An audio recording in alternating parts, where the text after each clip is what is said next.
Over the past few weeks, the figures on COVID-19 in Massachusetts show a steady decrease in the number of new infections. There is still the promise of more access to vaccines, but so far the racial disparities in access and difficulties with getting appointments have been troubling. To bring us up to date and to share some local perspective is the Mayor's Chief of Health and Human Services, Marty Martinez. Thank you very much for being with us again, Chief. Thanks for having me, Chris. I want to start with what's been going on this week at the Reggie Lewis Center. I know there's a lot that goes into setting things up so people can get the shots, but as far as the distribution itself at Reggie Lewis, how is it going? Yeah, I mean, we're glad that we could get this lifted up this week. So the Boston Public Health Commission staff and team is really working to make sure that we can make that site accessible. So it's gotten started. Its first day was yesterday, delayed one day because of weather, but it's an important site in Roxbury that will make sure that we're creating more access. But it's only one of many sites that will come across the city. Well, as you're aware, currently, we have these racial disparities on access to vaccines Yeah. throughout the state. Part of that is because we have this policy around priority distribution of the vaccine. But aside from that, I'm hearing these reports about who's coming to the Reggie Lewis Center, for example. That seems to also show disparities. So what's going on? Yeah, I mean, there's no question that right now, folks that are, front on the line to get vaccinated in terms of being able to navigate a difficult system to sign up, being able to sort of make sure that they can wait online for limited appointments, that has clearly skewed those appointments to, less diverse folks getting access. So mostly white seniors signing up for the vaccine, which is still important. I want to be clear. We need to vaccinate all folks, especially our older Bostonians. But it's important that we make sure that those communities most disproportionately impacted, Black and Brown in our city, have access.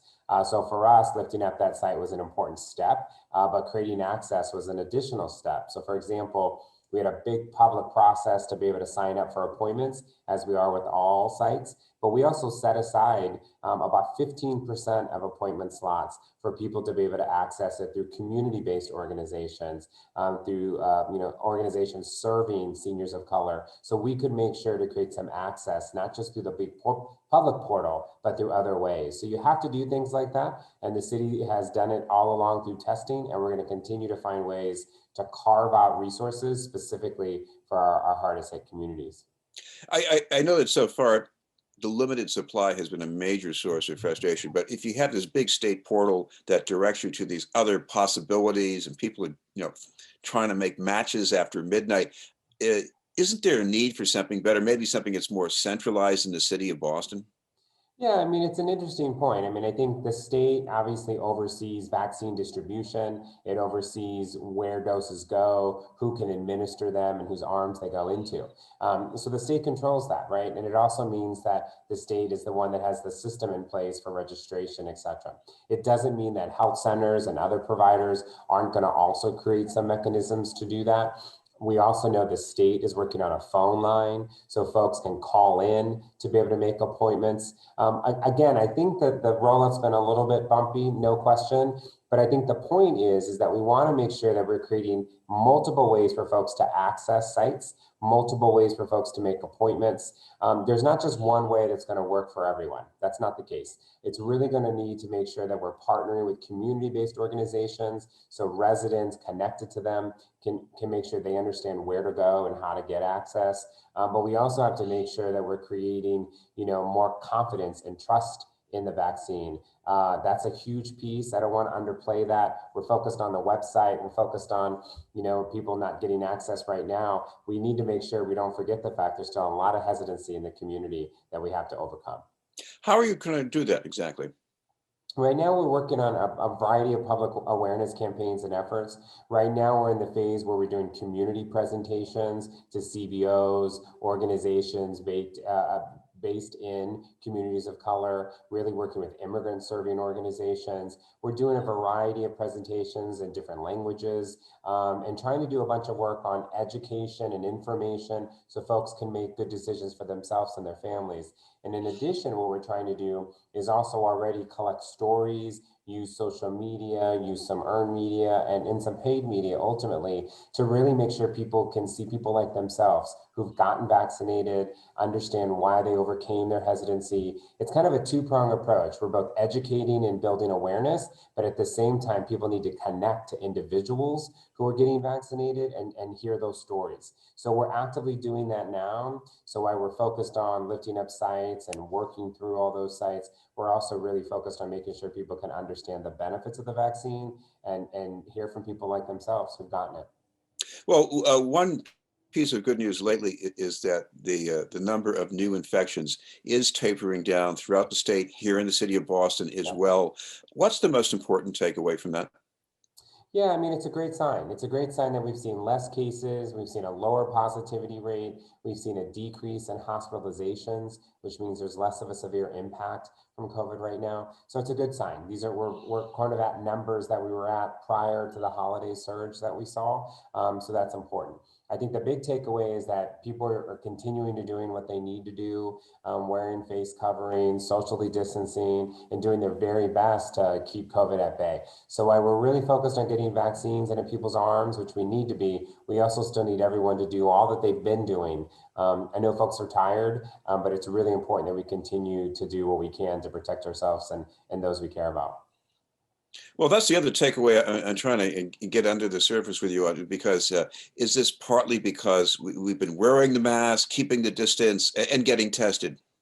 Yeah, it's all those things because people are doing the things necessary. So if people are getting exposed, they're getting tested still. We still have right now about 5,000 people getting tested a day in the city of Boston. And I don't want to lose sight of that. So as important as it is, we need folks to still get tested if you've been exposed or you feel symptomatic.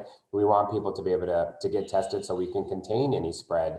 But people also are wearing face coverings and not socially, making sure that they're not getting close to others and socially distancing themselves, which is really important. So we have to do all of these things at the same time as we try to live with COVID. And as rates are coming down, it's going to be really important we keep our guard up and not let down too soon. I want to ask you about the science on COVID spread in the schools. There was a study for the CDC Yeah, that was centered on school districts in the rural part of Wisconsin. Sounds like a world apart from Boston, right. but these are communities where there's a fair amount of spread going on. And in the schools, there were a number of cases, but not much spread within the schools. So, Right. what does that mean for a place like Boston? Yeah, I mean, we've seen over the course of COVID and that we continue to learn more about the science and the data and the environments. And we continue to see through the CDC and through the World Health Organization an ongoing notion that the environment of schools with the right measures in place are not creating big surges or spread of the coronavirus. We haven't seen that. There haven't been a lot of studies that have shown that. And again, the CDC released its own data to show that those environments are not spreading COVID in a way that some congregate settings where people either live or where people are eating together or other places that might spread COVID. So I think it's really important that we look at the data, but you can't lose the fact that if you do have students in school, you have to have access to testing. People have to wear face coverings. You have to have good ventilation, and you really have to have all those safety measures in place. But it's the piece that I keep saying all along. We have to live with COVID, but we have to put things in place so we can do it as safely as we can. And the CDC has, told us that science tells us that we can do that in our schools, especially as we prioritize and focus on getting those students back in person. For some, it's been over a year since they've been in a building, and we really need to make sure that we prioritize that. So I think following the science says that we can do it, but we got to put a lot of things in place to make sure we're doing it safely. Lately, we've gone back to more reopening in the city of Boston. So that means more time for eating, even inside restaurants, bar Yeah. seating included, maybe fitness centers, health centers, museums. If we do all of those, I think that might be a problem. But I guess is the advice here: do some of those, but just do what you really need and really like.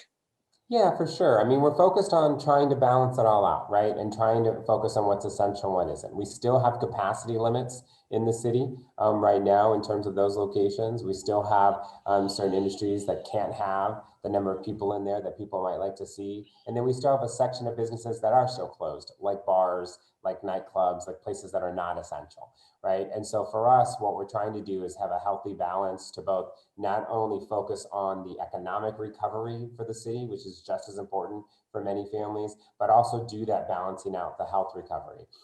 So we're going to keep, we're going to keep down that path. Boston's been pretty conservative as we've looked at reopening, and we're trying to do it slowly. But our cases are going in the right direction, positivity is going in the right direction, as well as hospitalization. And so we have to make the challenging balance of reopening while we continue all the public health strategies that we're focused on. Finally, before we go, one more piece of advice for people who have had trouble booking an appointment, even if they're eligible or if they're helping a relative who's eligible. What should they do? Is there a number they should call or a website they should go to? Yeah. So the state's going to be lifting up a phone number, I think, later this week for folks to be able to call. But if you're a Boston resident, if you're a senior over 75 right now, for example, trying to get an appointment and you're struggling to be able to do that, you can call 311. They'll connect you to the Age Strong Commission, and the Age Strong Commission will help you try to navigate that. Doesn't mean there's going to be an appointment available immediately, but they can help you look at the website and if there's an appointment slot available, to help you make it on over the phone. So we locally are trying to support that, but the state's also trying to lift up that same opportunity statewide as well. Well, thank you very much for taking the time to join us. Appreciate it. Thank you. That's the Mayor's Chief of Health and Human Services, Marty Martinez. We'll have more news in just a moment.